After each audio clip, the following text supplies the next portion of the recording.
What's up, everyone? Today we are going deeper into this injury rehab topic, and today we're actually going to be talking to you about the concept of regression, not rehab. It's a very different way to approach injuries and to approach your mentality for getting out of them.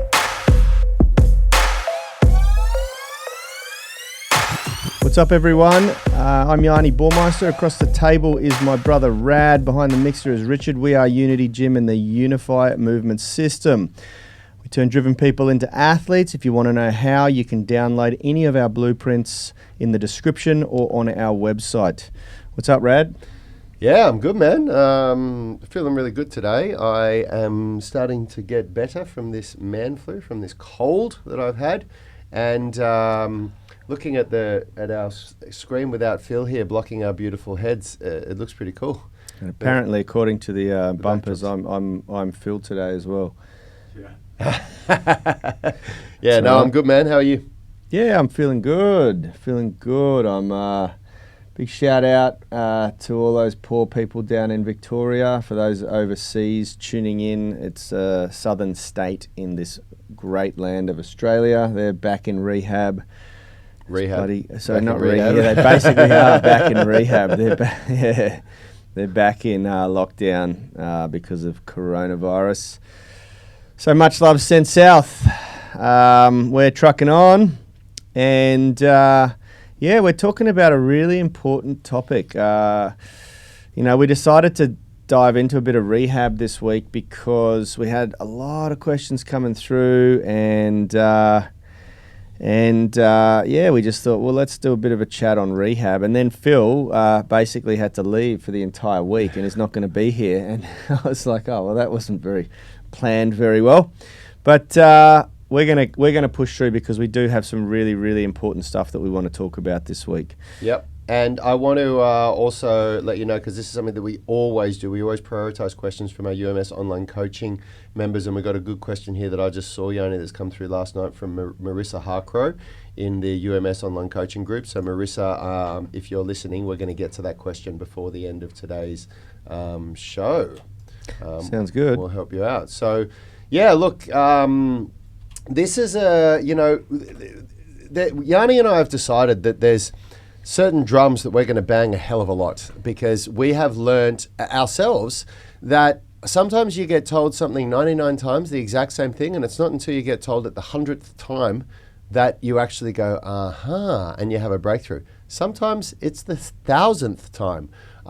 And the thing that we want to talk about this week that we really want to drive home is getting people out of this idea that they're a broken person and that they've got an injury and that's who they are. And so yesterday we spoke about injury identity and what that means. If you didn't catch that show, you can go and check it out or listen to the podcast. And today we're talking about the idea of regression, not rehab. So this is the biggest mistake people make. I'm injured, I've got to stop training. Yeah. No, you don't. You don't stop training. You regress your training and you keep going. Yeah, it's something that used to drive me crazy. Being a personal trainer in the gym, I used to work at one of the big chain gyms here in Australia, Fitness First. I was there for 10 years, and they had a physio on site who was running their own business. They had a clinic and they rented a space downstairs on the gym premises. And I was very eager to set up a strategic alliance with the physio because I wanted a good physio that I could refer people to. That's something I can't diagnose injury. That's practicing outside of my scope or area of expertise as a personal trainer. And I used to refer people whenever they had something that was out, beyond me to the physio. And 9 times out of 10, I'd have a session booked or whatever, and I'd get a phone call and they'd say, oh, the physio's told me to take 2 or 3 weeks off training altogether. Don't come to the gym, And I was just banging my head against a brick wall. I used to go down there and talk to them and say, what are you doing? Why did you say don't come back to the gym for 3 weeks to my client that I sent you, And they were like, oh, well, they need a bit of time to just, deload and de-stress the body. And I suggested that they mix it up and, maybe just go for a walk for the next 3 weeks or something. And I'm like, are you kidding me? Like, there's so many things. And this is above and beyond what we're going to talk about right now, which is the most important parts of this. But there are so many things going on a psychological and a hormonal level when you are exercising. And one of the most important things, one of the most difficult things, is to maintain momentum.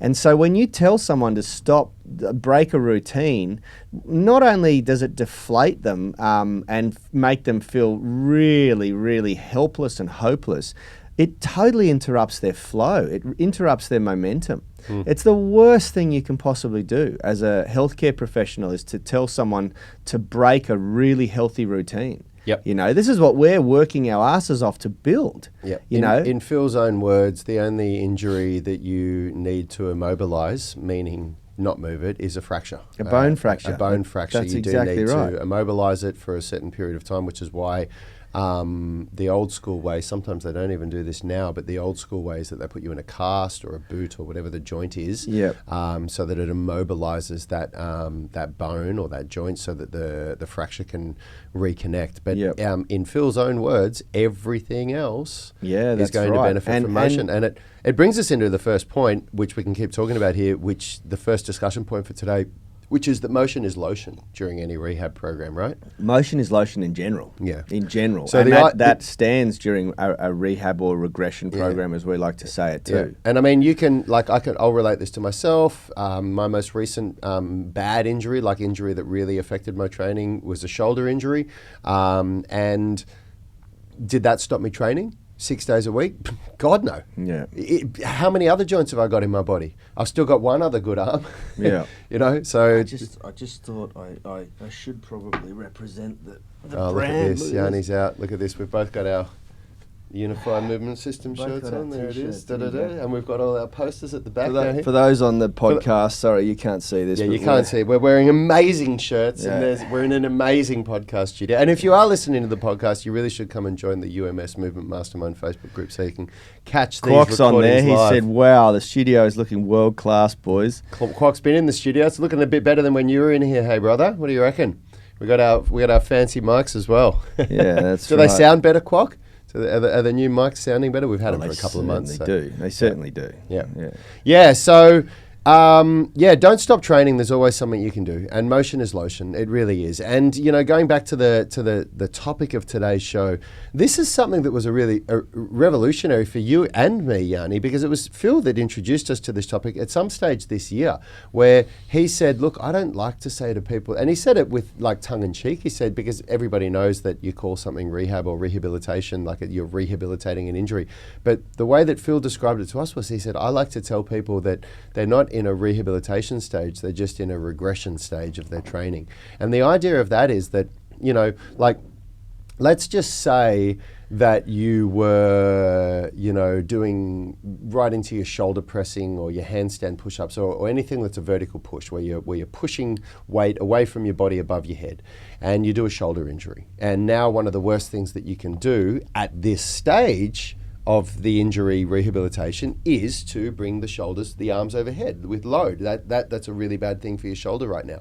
Well, you don't think, I can't do any shoulder work now. You regress exercises to a point where you can do them, and there's so many shoulder exercises that you can do where your arms don't go above your head that are still going to dramatically improve the quality of that shoulder and get it back to a point where you can do what you want. And notice that I didn't once there say, rehab that shoulder injury, because that's what we're trying to talk about here.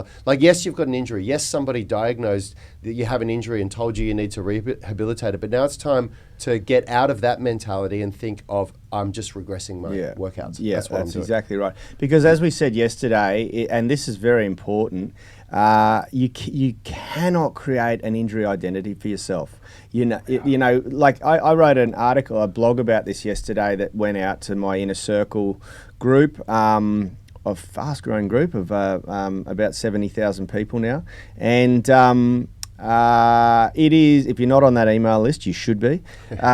It's really important that you understand that there is a lot of psychological stuff going on in your body that all pain is a symptom of the brain. And you know, the best way to stay in pain is to validate it and to, you know, give it a name and give it an identity, you know. And although the diagnosis is really important, it's not the be all and end all. You know, it helps with the strategy, it helps with, you know, the programming, but it does not provide an identity for you. And this is what people get confused with, you know.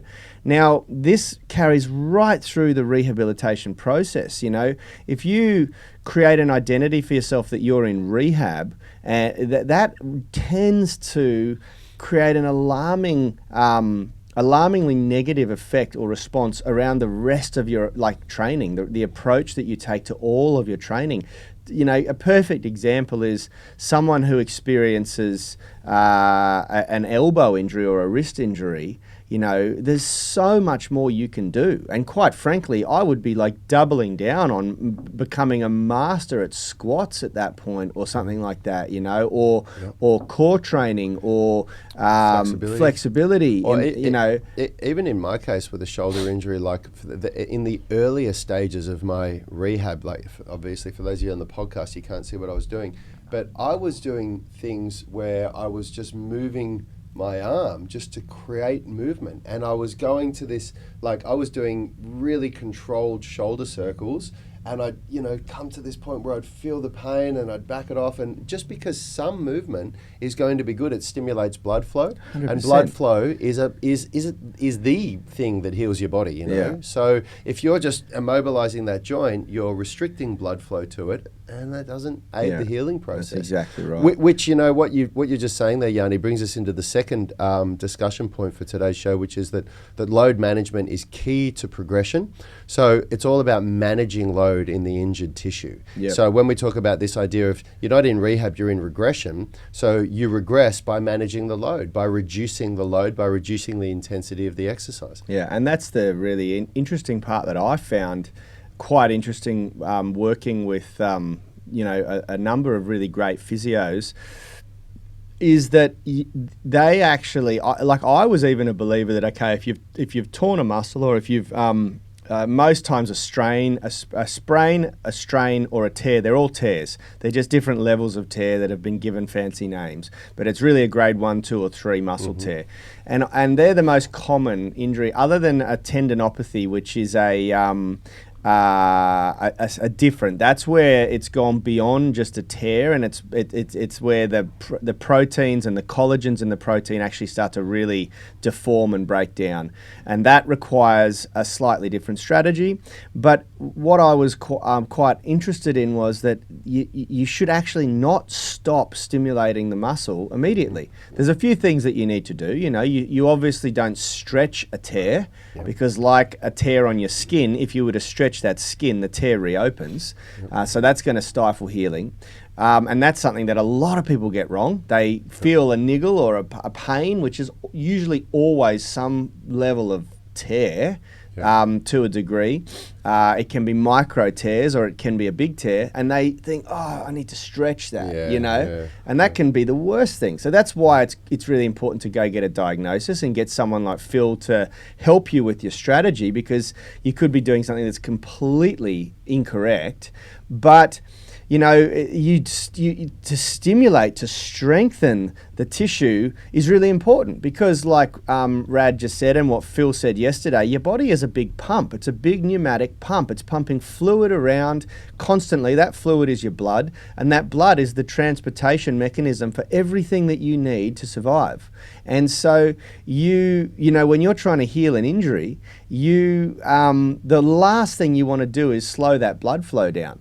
You know, it's really, really important. Like we used to think in the old days, only a decade ago, that you wanted to prevent inflammation. Now we know that that's the worst thing you can do. You want to get that inflammation in there, because that is that system in the body getting what it needs to that area and getting that healing process underway, you know. And so, you know, the notion of anti-inflammatories and this and that, now that's completely changed. We know that that's not something you want to do straight away, you know. There's one thing that you messed up with that shirt, Yanni. What's that? You left the sticker on the shoulder. It's brand new. I put it on this morning. There you go. Look at that. Yeah, absolutely. It's this concept of load management is really critical, and this is why I said yesterday. I've always found that that an injury is the catalyst for the next big breakthrough in my training. It's always been that way for me, and one of the big things that I get out of that I've always got out of the big injuries that I've had is that it's really reminded me to manage my load better, because most injuries that I've experienced, at least in the gym, they come from bad load management. That's what it comes from. Bad load management or not warming up or not paying attention. And the majority of them come from bad load management. Let's break it apart. Let's go a little deeper before we answer a few of the questions. Load management in a nutshell. What we mean by that, like the obvious terminology is intensity, how much weight you lift, time under tension, how long you lift that weight for, and then the volume, how many times you're lifting that weight, or the volume can be manipulated in many ways. It can be manipulated with tempo, time under tension, how many reps you do, how many sets you do, how many exercises you do in your workout. All of those are load variables, they call them overloading variables, and those are what you need to manipulate to manage load. But the key to all of this is that the moment that you've experienced a compromise to your body, a tear, a strain, some neural impingement, or whatever it is, even damage to the bone, from that point on, in the workout that's affecting that area of the body, the managed load needs to suit the weakest link. Yeah. And this is where people stuff it up.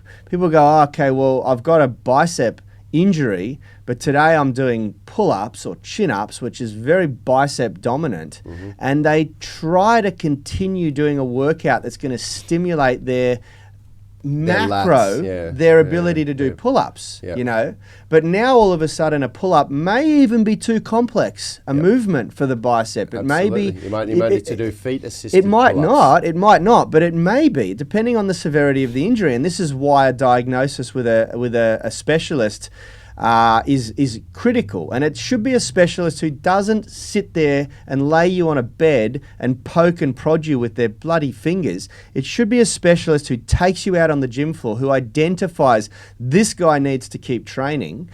He or she is going to try and keep training despite my best efforts to change what their habits are.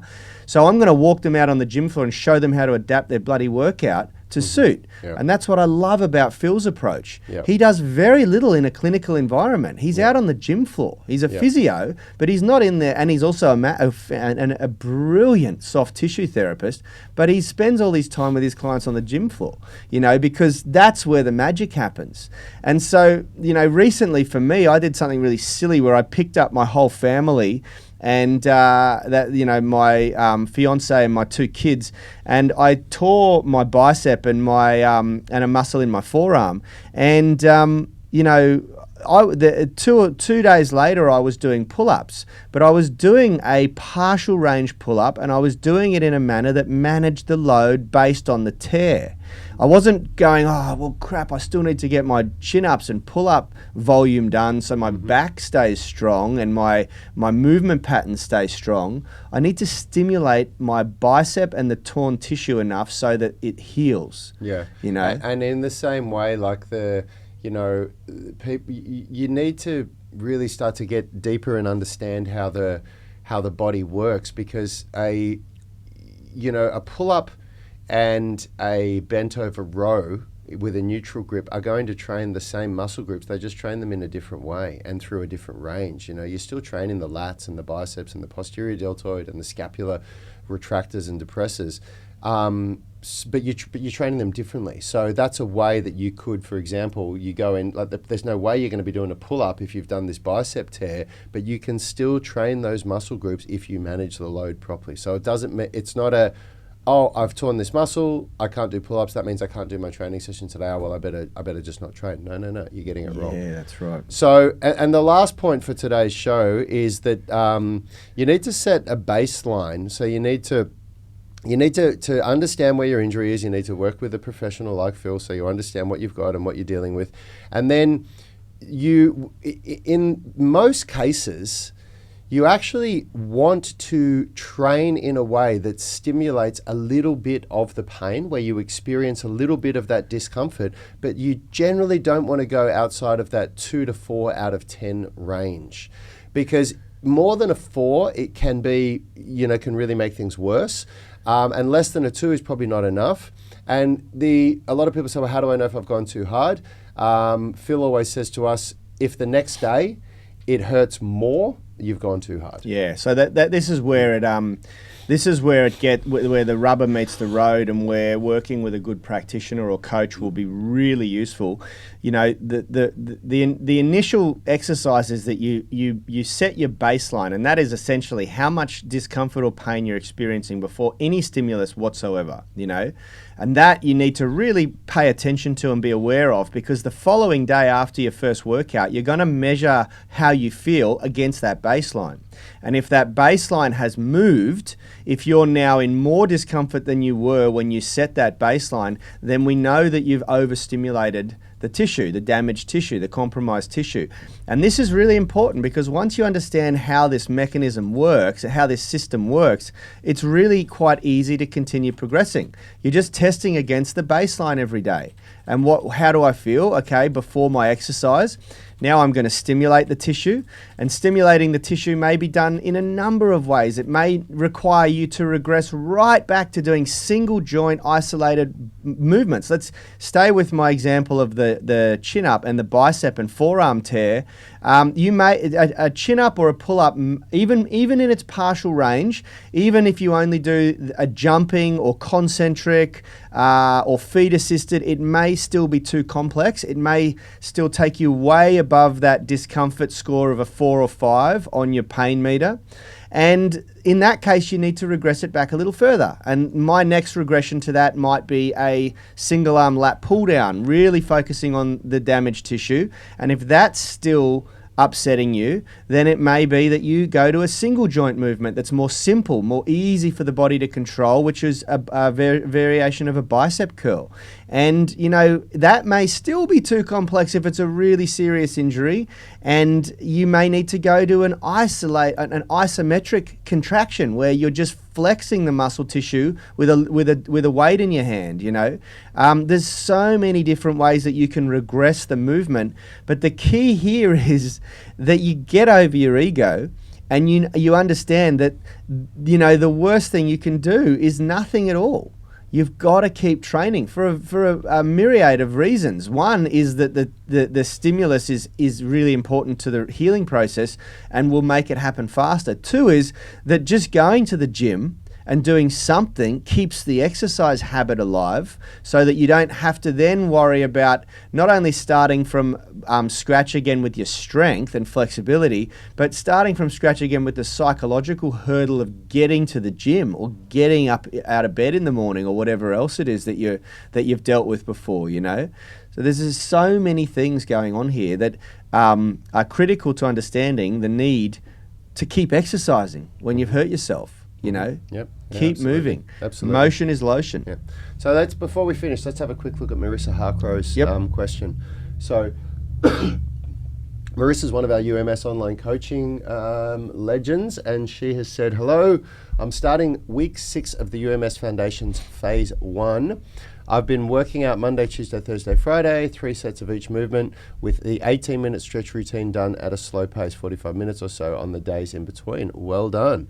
I've made some good progress from where I started, and I'm very proud of myself for being so consistent. You should be, Marissa, and anyone listening to this, that is the first thing that you should be focusing on, is developing some consistency and some frequency. That is your first win. It does not matter if you see improvements in your strength, flexibility, if you feel like you're getting better, staying the same, getting worse. The first big win is consistency. So well done, Marissa. Now she's saying, I am, however, still recovering from being very weak/sick over the last couple of years. I had an autoimmune disease, Crohn's disease. as well as still healing from a broken ankle from December for which I had plates and screws put in. I was completely off my left leg for 3 months. That leg is still very weak compared to the right ankle and still sometimes painful. On a few of the movements, especially single leg exercises and the pull-ups, I don't even meet the minimum recommended reps and full range of motion with just body weight yet. I am considering doing phase 1 again before moving to phase 2, as I feel like I can really get into it for the next 6 weeks. My body has been adjusting very slowly. Is this a logical path of thinking, or should I move on to phase 2? So just a side note, my ankle has been healing very well and continues to improve. It's just slow going. So I'm gonna jump in here real quick and tackle the pull-ups one first. Pull-ups is one of those movements where you may be on phase 1 or phase 2 pull-ups for a very long time, because phase 1 is feet assisted and phase 2 is eccentric, and there isn't really anywhere to go with that. The only thing that I would say is, so do I repeat phase 1? No, you don't do that, and we're going to talk about how you do it, but you still can't do eccentric pull-ups. You and probably 9 out of 10 other people that can't do pull-ups struggle with this. But what you will do is you're still going to do feet-assisted pull-ups, but we're going to change the grip. So we're going to go from a supinated grip to a pronated grip, and that's going to add a different stimulus. And if you've got the option, which most people don't, but if there's a way you can do it, actually, you know, if you have rings, do a neutral grip, okay, and then a pronated grip after that. So you go from supinated, neutral to pronated like that, and then you repeat that process, and you will get stronger. Guaranteed, guaranteed, guaranteed.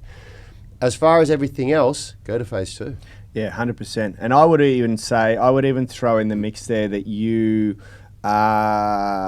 try what's referred to as a hybrid set, where you try doing the first rep of every pull-up set eccentric.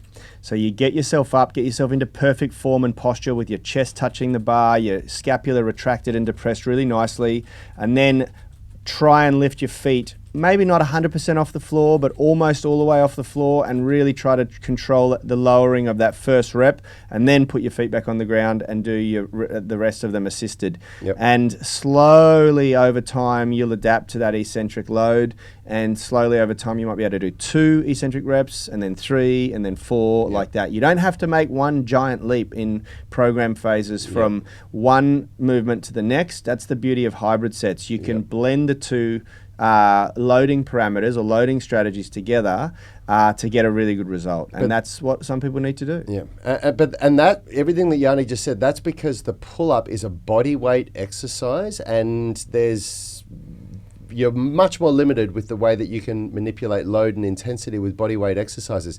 But most other things in that foundations program, phase 1, 2, and 3, weighted exercises. You use weights, and you have far more options to be able to manipulate load and intensity. So as far as your foot goes, just make sure that you stick to the idea that the injured foot dictates the load and the reps, but you still want to progress. You still want to change the variables of the exercise selection to force more adaptation. Yeah. And then, remember, guys, there's 3 ways you can manipulate load for body weight. One is to get stronger, one is to get lighter, and one is to get better at the movement itself. So increasing the neurological pathways, the connections from brain to muscle, which is another way of getting stronger. So you really, really want to be looking at all 3 of those. Practicing the movement is one thing.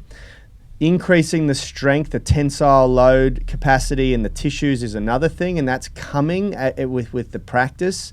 But then the third is you want to be doubling down on the body weight efficiency. You know, you want to be improving your body weight efficiency, your body composition at the same time, and that's really where the discomfort's going to come in, because that takes bigger changes. It takes, sometimes altering psychology, behavioral patterns, all sorts of stuff. The exercise, in my opinion, is the easy part. Everything else is where it gets a little bit more tricky, but they're all as important, if not more important than the others, because I know a lot of people who get very frustrated after months and months and months of trying to master pull-ups, and they're only trying to manipulate one of those 3 variables. They're trying to manipulate getting better at the movement, but they're not furnishing their protein requirements when we look at their diet, so they're not working on doing everything they can to improve the strength of their tissues, and they're certainly not working on improving the efficiency of their body weight, their body composition. Yep. And I think that's a real problem. So I'm not saying that that's the case here. I'm just pointing out that there are 3 ways that you can get better at bodyweight movements. Yep. Okay, so that's all we got time yeah, for, man. the last thing I want to say is it's great to hear that Kwok is listening, or despite not being able to catch these live shows, is listening to the podcast. And you know, quite frankly, at the moment we've got Phil to thank for that. He's the one that's uploading these and has really rebirthed that Sound of Movement podcast. And it's really great to see how quickly it's growing and how popular it's becoming. We do have a big plan to get some great guests on here. COVID has really stifled that. You know, we would prefer to get people into the studio as opposed to doing call-ins. So we're going to have to wait a little bit, I guess. But anyway, thanks for the feedback there, brother. We deeply appreciate it. And thanks everyone for listening. Tune in tomorrow. We're going to be talking about retraining the stabilizers, how global systems work intrinsically with stability systems, and how critical it is to get this right when you're coming back from an injury. See you all tomorrow, everyone. Have a great day. Absolutely. Health is about performance, not just body image. You better be willing to accept what you're going to have to do to get there. We'll start focusing on movement goals, strength goals, flexibility goals. When you nail that skill, it's there forever. The body image goal doesn't get you that It's far. the consistency and frequency that's going to get you there. It's not the intensity. There's no shortcuts to mastery and movement. Destination doesn't change overnight, but your direction will. The gym is not the place to beat up the body that you hate. It's the place to build the body that you love. We are the gym that teaches people how to move instead of just exercise, because we believe that health is about performance, not just body image.